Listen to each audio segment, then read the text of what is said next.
돈스타브 투게더를 지민이와 같이 플레이를 하면서 얻은 정보와 공략을 정말 처음 하는 사람들을 위해서 풀어보려 합니다.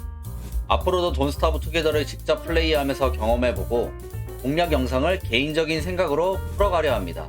이번 영상은 봄린이들을 위한 봄 공략 영상입니다. 시작합니다. 혹독한 겨울이 지나면 봄을 알리는 봄비가 내리기 시작할 것입니다. 굶지마에서의 비는 정말 우리들에게 너무 안 좋은 디버프를 걸어줍니다. 예시로 비를 계속 맞을 경우에 우측 상단에 물방울 모양의 스택이 쌓입니다. 이 디버프가 무서운 게 젖은 음식 같은 경우 유통시간이 짧아지고 젖은 장비를 입고 있는 경우에는 정신력이 많이 떨어지고 심지어 도구와 무기를 놓치기까지 합니다. 추가적으로 습도가 많이 높아지게 된다면 체온이 떨어져서 몸이 얼어붙습니다. 이러한 이유들로 방수율 100%를 유지해주는 게 중요합니다. 이처럼 방수율 100%를 유지하기 위해서는 방수가 들어간 장비를 착용하면 됩니다. 가장 효율이 좋은 아이템의 경우에는 겨울 거인의 눈알로 제작한 눈우산이며 무려 방수율이 100%이고 손이 자유로워서 채집과 사냥이 가능합니다.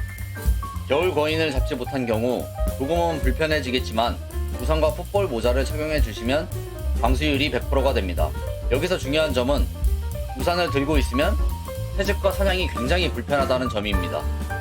습도 관리가 얼마나 중요한지 이렇게 설명드렸습니다. 굶지마에서 모든 계절은 다음 계절을 준비하고 대비하는 과정이며 전 계절의 거인들은 다음 계절을 대비하기 위한 아이템이 드랍한다는 점 꼭 기억해야 합니다. 다음은 낙뢰입니다. 비가 많이 내리면서 낙뢰까지 쳐버리니 우리 곰린이들은 멘탈이 붕괴됩니다. 습도는 많이 쌓여서 도구와 장비는 미끄러지고 낙뢰로 인하여 아이템과 건축물이 부서지고 낙뢰를 대비하는 것은 바로 피레침이라는 건축물입니다. 피레침을 한 개만 설치해 넣어도 상당히 큰 범위의 낙뢰를 막아주니 꼭 봄이 오기 전 피레침을 설치해 둡시다. 봄의 특이한 점은 비팔로가 확정적으로 발전기에 들어가며 발전기 시 성공을 합니다. 한두 마리 정도만 방치해 두어도 다음 계절이면 10마리 정도로 늘어나니 비팔로 무리가 있다면 모든 비팔로를 사냥하지 말고 최소한 2마리는 놔두기로 합니다. 다음은 개구리비라는 봄의 이벤트입니다. 개구리비 같은 경우 상당히 많은 개구리가 우리 위치에 떨어지고 웬디가 아니고서야 직접 상대하지 않습니다. 저 같은 경우에 봄 거인에게 붙어서 봄 거인과 개구리를 싸움 붙입니다. 봄 거인 같은 경우에는 병역기가 없기에 수많은 개구리에게 공격받아서 죽음을 맞이하거나 상당히 많은 체력이 깎인 채 살아남게 됩니다. 봄 거인이 죽음을 맞이하게 된다면 주변에 중립으로 있던 아기새들이 갑자기 공격을 하기 시작합니다. 이 아기새의 공략법은 마지막으로 도는 아기새를 따라가서 공격해 주시면 됩니다. 다른 곰린이들의 개구리비 처리 방법으로는 발전기에 접어든 비팔로 무리에 다가가는 방법이 있습니다. 비팔로 무리에 붙기 위해서는 비팔로 모자를 반드시 착용하고 진행합니다. 비팔로 모자를 착용해야 발전기의 비팔로가 성공하지 않습니다. 이런 식으로 봄의 이벤트인 개구리비를 무사히 보내는 동시에 봄 거인을 잡으면 홍깃과 수많은 개구리 뒷다리를 얻어서 도피할 수 있습니다. 홍깃 같은 경우에는 여름의 이벤트인 자연 발화를 대처할 수 있는 아이템인 부채의 재료로 사용되니 챙기시면 됩니다.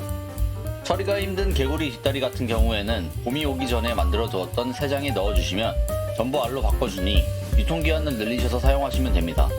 혹은 알을 모닥불에 구워주어서 달걀 프라이를 돼지왕에게 가져다 주시면 금 1개로 교환을 해주니 상황에 맞게 사용하시면 됩니다. 다음은 농사입니다. 굶지마를 하면서 농사를 하는 건 정말 비효율적이라고 생각합니다. 그래도 봄만큼은 농사가 잘 된다고 생각하고 관심이 있으면 한 번쯤은 시도를 해보는 것도 좋을 것 같습니다. 봄의 경우에는 비가 많이 내려 농사가 편하여 소개하려 합니다. 농사를 짓기 전에 밭을 먼저 만들어 주셔야 합니다. 바로 이렇게 생긴 아이템입니다.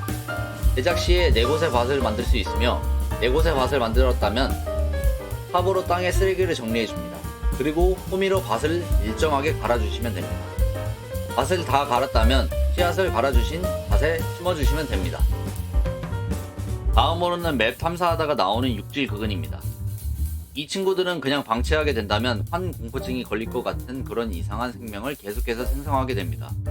그래도 이 친구를 채취하여 우리 캠프에 설치해서 계속 키운다면 우리에게 계속 먹을 것을 주는 아주 착한 친구들이니 보인다면 꼭 채취하여 캠프에 농사를 합니다. 육질 구근 농사 방법으로는 일단 기존에 있던 땅을 벗겨주고 그 위에 바닥을 깔아주어서 눈알이 더 이상 생기지 않도록 해주면 우리에게 지속적으로 풀고기라는 고기를 공급해줍니다. 식량의 문제를 조금 없앨 수 있습니다. 다음으로는 여름을 대비한 오아시스의 설치 및 가져다주면 좋은 아이템입니다. 일단 오아시스를 찾아서 작은 거점을 만들어 두어야 합니다. 예를 들어 열을 뺏는 모닥불, 피레침, 연못 낚싯대, 냉장고 이렇게 준비해 두시면 됩니다. 자세한 설명은 여름에 설명드리겠습니다. 자, 이렇게 첫 가을, 첫 겨울을 지나서 첫 봄을 지내봤습니다. 겨울과 비슷하게 상당히 어려운 여름에 관한 설명만 한다면 우리 같은 국민이들도 사계절을 보낼 수 있게 되었습니다.